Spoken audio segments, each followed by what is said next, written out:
Thank you for staying with us. Some eminent Nigerians, including ex-presidents Olusegun Obasanjo, Goodluck Jonathan, amongst others, have addressed a constitutional dialogue on the future of Nigeria.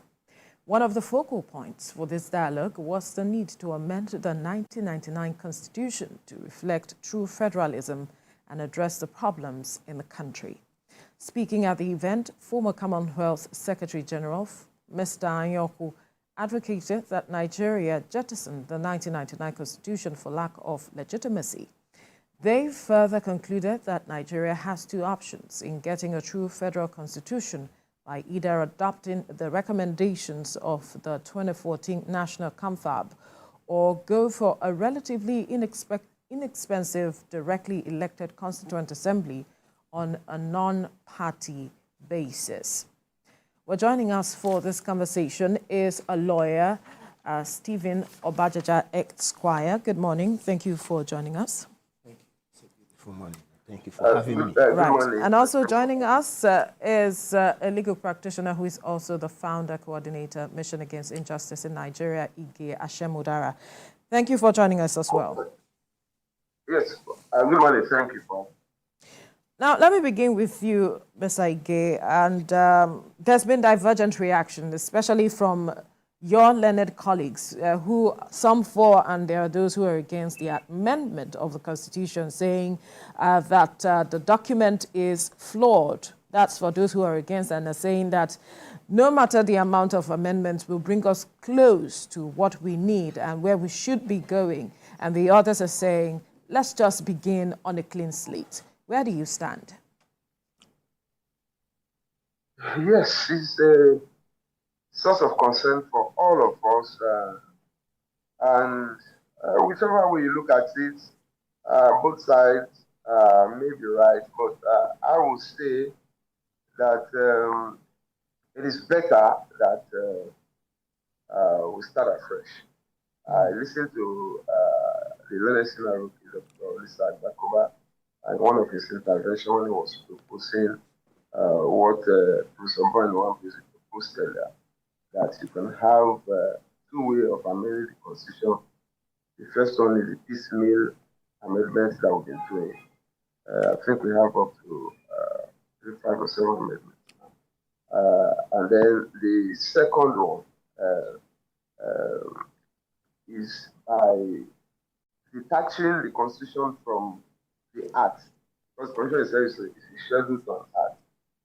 So I will say straight away that the Constitution needs to be totally altered, and I will give my reasons. This Constitution, I think at the time this Constitution was being put together in 1999, because I was already a investment undergraduate at that time, and I was already in the civil society movement at that time. Almost towards the time of the swearing in of the president and other elected officials in 1999, they had not even known what the content of the Constitution was at that time. So it was not a people's constitution. It is still not a people's constitution, no matter the patches, the amendments here and there. So it was a constitution that was done by a few persons in an enclosed room, and then in a bid to just meet up with the 11 months program of handing over by the then General Absalom Abubakar regime. They thrust upon us this constitution, which starts on the note of telling a lie that we, the people of the Republic of Nigeria, there was no time the people of Nigeria actually gathered or elected representatives to put together this constitution. So to that extent, I will say that yes, the various attempts at amending the constitution, yes, I've made some reliefs, has given us some respite, but it is not near what should operate in a nation as ours. It is that to me is more or less palliative attempts which have not even palliated anything. So we should start from changing the whole notion of what the Nigerian Federation should be. If you permit me, I will say that as it is today, what we have as a country, as a nation, is it can maybe be described as a failed entity. And these problems, I can tell you, came from the various lapses in our constitution and the various approach that the leaders of this country have taken at governance. To that extent, I will support the view that it should be outrightly changed. That's right. Even though we had some sort of difficulty hearing you, you may want to project. But then, can you speak up? Yeah, you may want to project. But let me just quickly come to the studio. He's made his position known, and talking about the advocacy for maybe a new constitution or probably the overhauling of what we currently have. Others have said that the likes of Ayode Banjo said we should go back to the 2014 confab, because that is how Nigerians have come together to say this is how we want to govern ourselves. Others are saying, no, let us go to parliamentary system or even regionalization, because at that time we had enough development. Also, others said that we should go have a relatively inexpensive, directly elected constituent assembly on a non-party basis for producing a widely desired constitution for Nigerians. So where do you stand in all of this? Yeah. It's important to state up front that both sides have a point.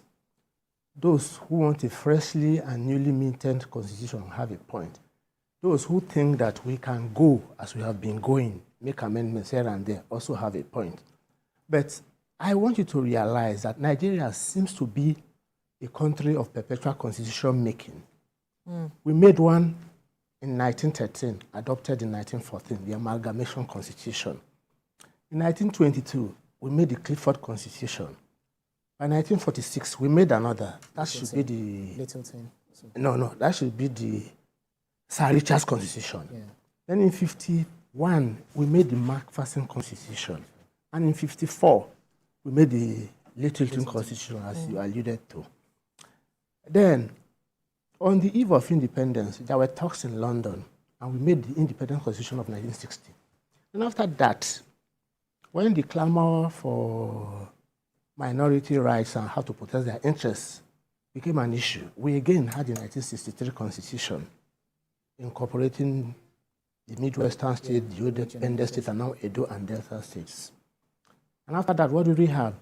Again, in 1979, after the Mission Telegram, we had another constitution. By 1989, we had another, though still bet. Then by 1995, the also still bet Abacha constitution. Then down to 1999, which we currently operate.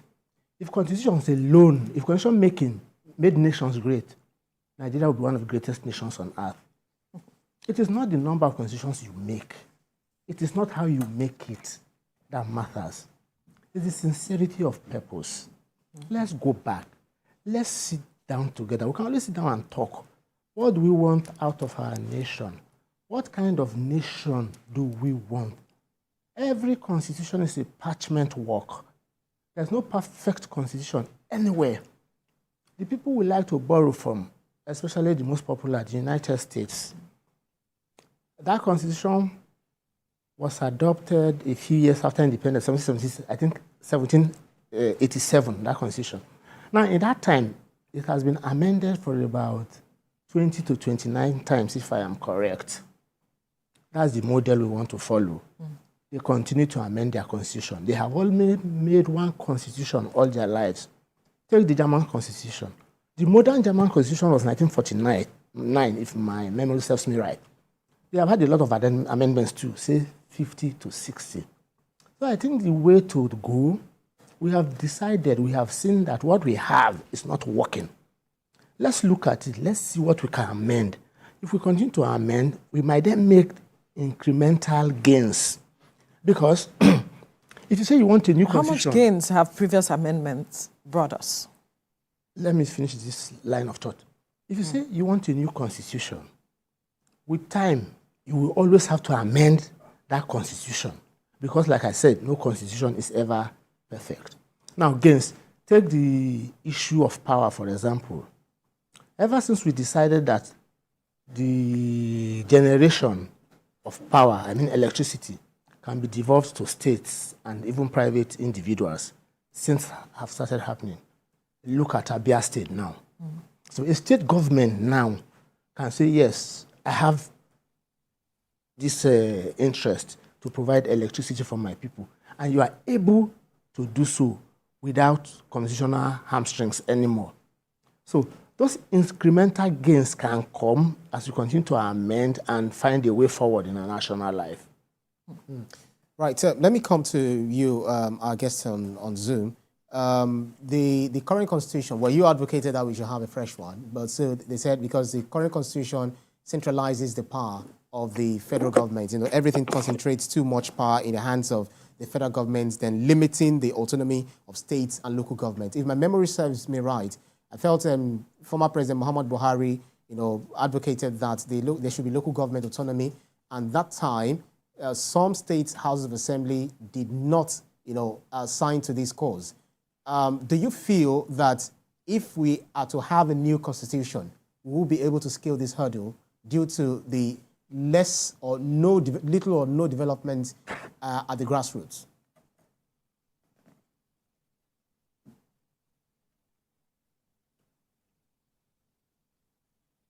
Can you hear me, Mr. Ige? The question is for you. Yes, I can hear my name. I can hear you faintly. Did you get the question?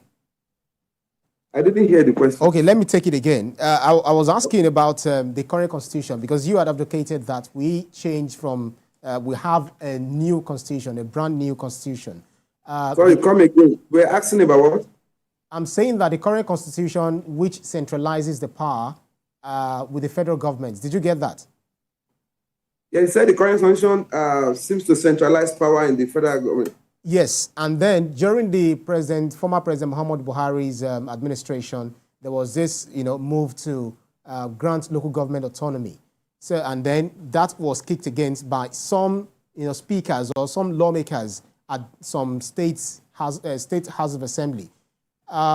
If we are to go the new way, do you feel that we'll be able to scale this hurdle of ensuring that we empower or we enrich our states and local government by granting them autonomy and divesting the federal government of most of its powers, for instance, you know, controlling the waterways?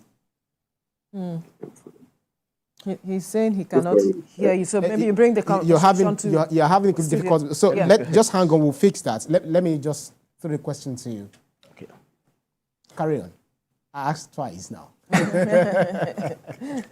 Talking about local government autonomy, yes, that if we are to have a new document, like our guest over the Zoom has suggested, do you think that that autonomy is something that will be captured in the new constitution, so to speak? Will interest not come out to play again? Yes, whether we have a new constitution or not, we already see now that what we have is not working.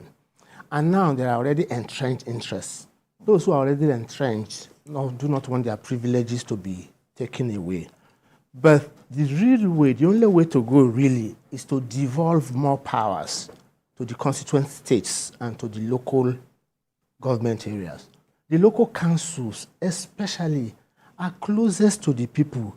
They should have more powers. They are the ones who understand what their people really want. You elect a president who is from Katsina. He has never been to my part of the country. He sits down in Abuja, then you tell him Igara roads are bad. You want him to build roads in Igara. He does not even understand. That's my part of the country. He does not even understand what you are saying in the first place. But I have a local government chairman right now. The local government chairman of local government now was my classmate in secondary school. He walked those roads.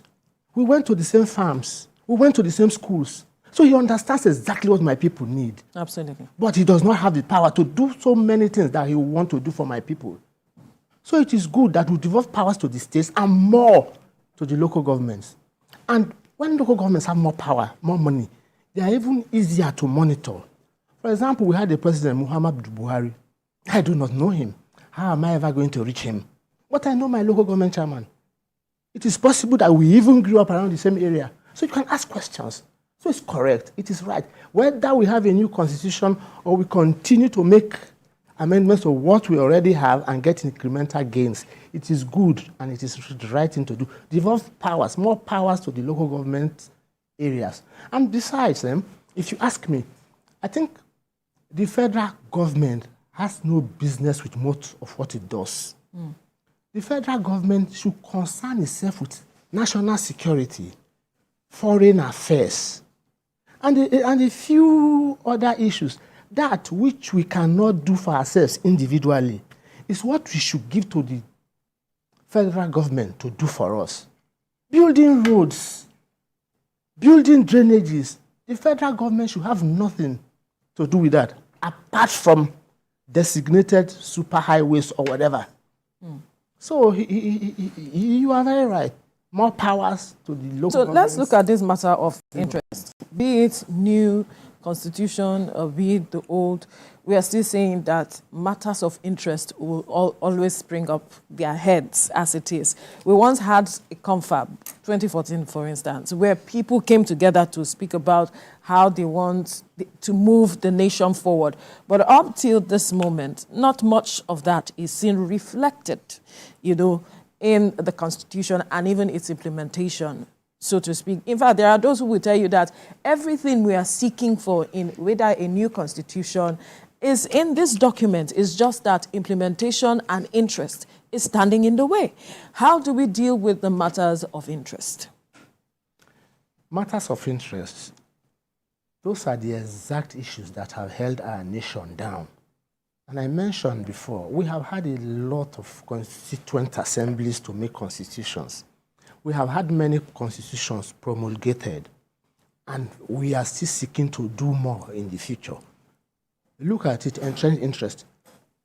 We now seem to think that the 2014 Constituent Assembly, that's the Jonathan one, right, is the El Dorado. But when those recommendations were made, Jonathan was president, and he remained president for another 1 year or more before he lost the election and Buhari was elected. Question of interest. What did he do to implement those recommendations in the 12 to 18 months that he had left in office? He didn't do it. That's the interest we are talking about. He was But some call it political will. The political will, he was probably hamstrung. The people who are already entrenched in Nigeria, who have sworn that it will be about them and them alone, will not easily let go. So talking of a new constitution, restructuring Nigeria or amendments to the constitution will still take a lot of political will. And let me pose this to you. If I am president, I constitution the Constituent Assembly that made recommendations. I had 12 months to 18 months to make sure those recommendations are adopted in our constitutions. I didn't do so. Now you are elected president. What will you do? Government is a continuum, so you hand over to the next administration. That is the question of interest that we're talking about. It's a continuum, but most people will not go back to what I had the opportunity to do and didn't do. Now that I'm out of power and you have not been elected. The interest I pandered to when I allowed that Constituent Assembly and I didn't implement, and not the interest you coming in now may pander to. Probably that's the reason why the Lagos State Governor, Babu Ajide Sanwo-Olu, said that people say something and then they do another thing when they get into power, and there's the need to look into that issue. But let me go to our guest on Zoom, Mr. Ige Ashimudara. Let me quickly confirm if you can hear me. Yes, I can hear you, sir. Fantastic. So one of the advocacies for new constitution or the defect this current constitution that we're having is the issue of resource allocation. Our guest in the studio said that federal government doesn't have resource allocation, the allocation of resources. So the federal government doesn't have business with some things within the country, talking about things that they should busy themselves with, foreign relations, etc., etc. Now that the issue of oil and some other natural resources that are predominant in different states, that the state government should be allowed to run this course and utilize it better. Do you feel that if we have this new constitution, as you have advocated, it will help address the issue of resource allocation and how we are going to share this common patrimony? Or some will just sit on it and say it belongs to us and we determine how we want to give you? Yes, the essence of this new constitution we're talking about is to address such issue as resource control, such issue as policing, such issue as independence of judiciary, and centralizing judicial powers and centralizing a number of things. You see, it is going to work. And the reason is that as it is today, as a people, we are shortchanged. And there are sections of the country that are also collectively shortchanged because of the lopsided arrangement we have. You will see that in terms of resource allocation, I think Section 162 or thereabout provides for how the federal government should allocate resources between the federal, the state, and the local government. And when you consider, let me give an example. Lagos State, for instance, was created in 1967 as part of the initial 12 states that were created by General Gowon's regime. And at that time, Kano too was created as a state. Both of them started off as states with 20 local governments. But as I speak to you, from Kano, you have carved out Jigawa. Kano alone has 44 local governments. Jigawa has 27 local governments. Lagos State still has 20 local governments. And then when you are allocating resources, you are allocating resources first on the basis of the quality of state. That is, whatever Jigawa has is what Lagos will have, or whatever Kano has is what Lagos will have. That alone has changed Lagos. Then when you now talk about further allocation to the local government, why they are having it into 70, that's 27 plus 44, now 71 places. Then Lagos is having into 20 places. And so that arrangement is faulty. It's faulty. Then you don't talk about derivation and say derivation shall be 13%. I will give an example. Part of the problem we have is that this constitution, not only this one, the constitution that we have had from what they call the Clifford's Constitution of 1922, which was more or less a proclamation by Governor General, through the Baudelaire era, to the 1946 Richard's Constitution, to the independence, and up to this moment. All of these constitutions have been constitution imposed on us. Now, a federation, the problem we have is that Nigeria was not a country which existence was negotiated. I will give an example of the US. In the United States, the original 13 federating states, which were formed into a union in 1776, all of them had cause to discuss the basis of their existence. At a point in time, they were discussing this kind of issue that you and I and the rest of Nigerians are discussing now. They were discussing whether to centralize power at the center or to decentralize power. And so we have what we call the group that we call the Federalists, led by Alexander Hamilton. And you have the group they call Anti-Federalists, led by Thomas Jefferson. And in 1 year, between 1777 October and 1778 August, the Federalists delivered 85 papers on the merits of centralizing power, and the Anti-Federalists also delivered theirs. So those papers were things that the United States put together to determine that power had to be centralized. Today they are enjoying it. Now, federalism is not supposed to be formed in a disaggregate manner like we have in Nigeria. It's supposed to be an aggregate federalism. People coming to join the union. Here it was forced on us, and we never discussed it. Now, even if we never discuss it, and we're not asking for an opportunity to discuss it, it should be given unto us. Now, I will want to refer to the fact that there have been several post-independent attempts at discussing this. But the most significant is the 2014 confab, which was organized under the Dr. Goodluck Jonathan's administration. we expect that that instrument, if it is implemented today, it will solve most of the problems. I have just mentioned the issue of allocation of resources. I use Lagos State and Kano State as example. If you go, the whole of the local governments in the south, I think they're about 98. So if just 2 states in the north is getting more than the whole of the 5 states in the south, you see it's lopsided. What I would propose is that in terms of allocation, if we have a new constitution, what we need to do is to, first of all, decentralize power. When you decentralize power, create regions. And this region should not be like an administrative division like we have for our states now. It should be regions that have some level of jurisdiction, some level of independence. These regions, the 6 geopolitical zones that all of us have already identified, the southeast, southwest, south-south, northeast, northwest, north central, and all of that, can be formed into regions. And we should try as much as possible to make them homogeneous. For instance,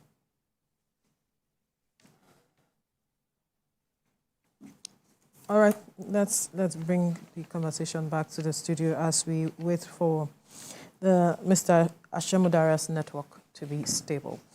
He has mentioned some things talking about still on the 2014 confab. He believes that it will resolve a lot of questions and issues. And I'm wondering why it's been difficult for us to implement that. The Muhammadu Buhari's administration, like you pointed out, did not or was unable to implement that. As it is, would you want this current administration to perhaps look into that document and begin to see the adoption of some of the recommendations, because we are looking at amending the Constitution as it is? Yes, there is no point reinventing a wheel that has already been invented. The 2014 confab made recommendations that can move Nigeria forward. If we but have the will, the political will, to incorporate that into our constitution or enact a new constitution that makes those provisions sacrosanct, there is no one who is satisfied with the way Nigeria is right now. Like I said, vested interests are at work, which is preventing us to do the right thing. I agree with most of the things Ige Asemudara has said, and which to a point I have also made. If we make our constitution about sharing of the national cake alone, it will still not work. You made the point that many have said that even this constitution we seek to replace has made most of these provisions already. So what we need, I think the most critical thing, the most critical ingredient of leadership lacking in our world today is empathy. Our ability to accept that the man in Kano is the same human being as the man in Lagos. The God-given milk of human kindness, to understand that if we but manage this properly, it can go round. Bob Marley once said that some people have everything and some have nothing. That is the basis of constitution making. How do we ensure that the welfare of all is catered for, especially in a multi-ethnic society like ours. Nigeria? Interesting. So I would like to, I don't know whether Mr. Ige is back. yes, I'm back. Oh, fantastic. So the current constitution is also said to lack accountability. You know, that it does not allow lack of accountability. That there is no specific mechanism in holding our elective officials to, to be accountable to us, because and that is also leading to corruption and impunity.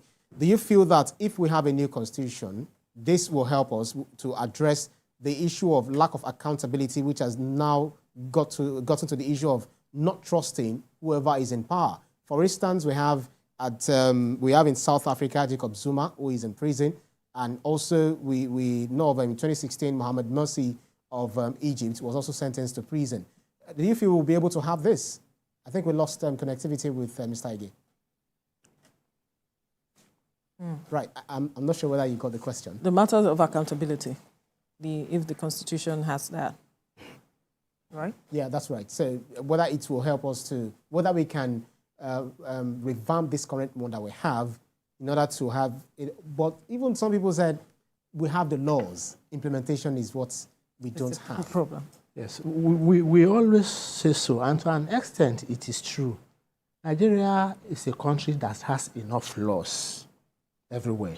Now, the question has always been the question of implementation. The constitution you are talking about, there are some measures of checks and balances in that constitution. How well have we worked with what we have, and now we are canvassing for something new?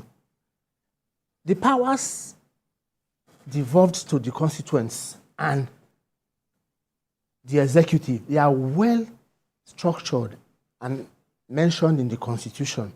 How well do we guard the dividing lines between what you can do and what I can do? It's a question of working what we have with sincerity of purpose. Angels will not come operate any new constitution for you. Look at the United States. It is possible, it is possible for the legislature to shut down the government of the United States if they don't vote particular amounts at a particular point for running the government of the United States. Do we have that here? If we do not have it, we can, by what I call incremental gains, we can learn from these people. When we amend the Constitution, see what we need to do and factor them into our amendments. But the most important point, like I've said before, is consequence. There are no consequences in Nigeria. The accountability you are talking about. If I am president, I know I can get away with anything. You can get away with murder, practically, if you are president of Nigeria. But look at the United States now. Donald Trump was former president. Now he's angling to come back as president. But I will speak, he's being hounded in courts over criminal issues and even civil cases. How many times will you ever hope to be able to bring a Nigerian president or a former Nigerian president to court? That's the accountability we are talking about. We should run our country in a way that everyone can be held accountable, whether low or high. And so the question is, do you feel that is possible for us to reflect in our constitution, the current one, or probably the new one we are advocating? Very well, we can do that. But at the end of the day, like I said, who are the people who are going to hold people accountable? Interests. We'll come to play again.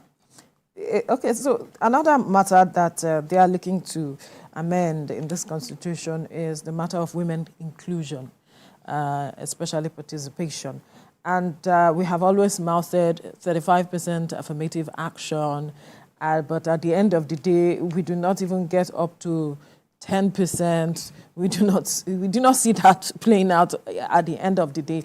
Yet we see how much energy women put in when it comes to election, political activities. We see them even at the forefront pushing and championing actions for this person. So what really is the issue that this gender inclusion and gender balance have become a challenge? Well, I will commend Nigerian women. Our women are no longer where they were in the past. You have done very well for yourselves. And you must also give the men kudos. You talk of affirmative action. Women did not start it in this country. It was the men who also said, yes, we need more inclusion, we need more women in governance and all that. And to your credit, many women have done very well. There was Okonjo Iweala at one point. There was the former Minister of Education. There was Professor Akinyili. So, and today we find a lot of you in our state houses of assembly and even in the Senate. The question of inclusion will also come by incremental gains. Where you had one before, you cannot expect to have 100 today. You had one yesterday. But you are doing well. At the last elections, you almost got a female governor. But of course, that's a different conversation, different conversation with what has now happened around there. So the question of inclusion, we must continue. It's not only about women. We must continue to find a way to include every Nigerian in the process of governance, the youth, women, and children. All right. Mr. Ige, are you there? Right. Mr. Ige, are you back?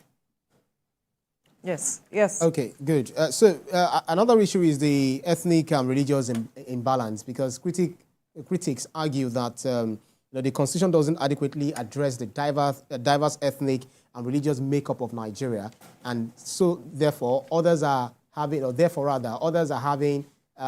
noise about being marginalized, especially when they've left power, because when they get to power, you hear the noise of marginalization, naturally dying. And by the time the power moves to other region, then you hear the other region, shouting about, marginalization, and others also calling for secession.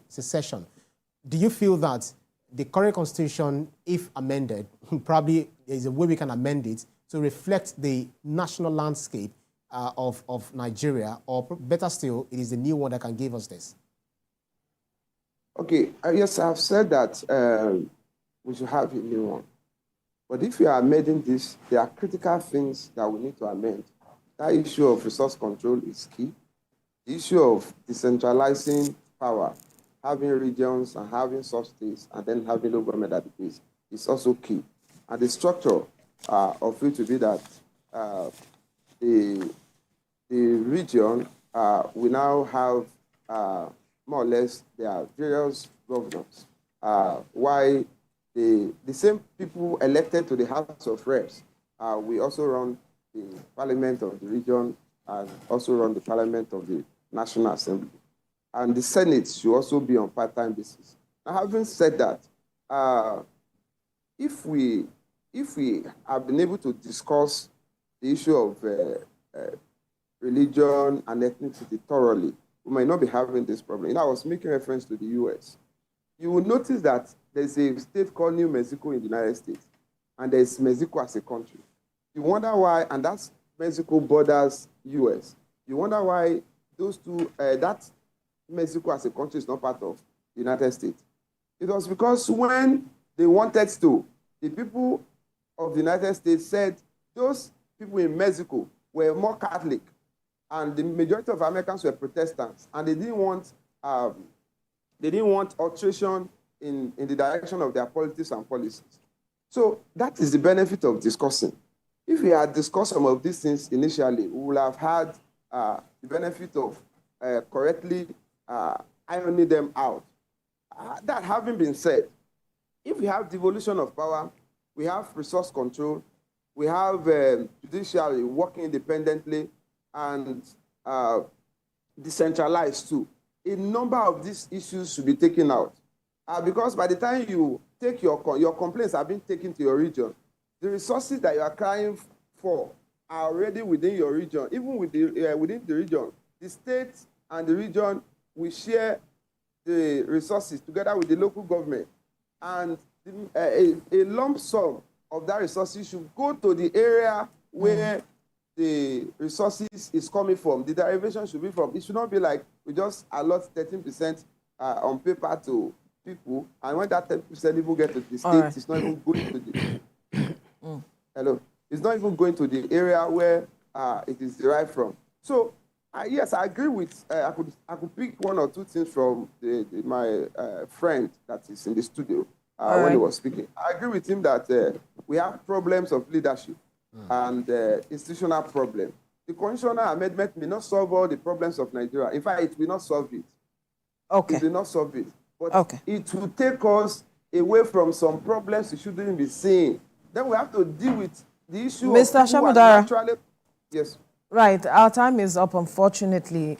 There's so much I know you want to say, but time is not our friend as we speak. We must thank you, founder, coordinator, Mission Against Injustice in Nigeria, Mr.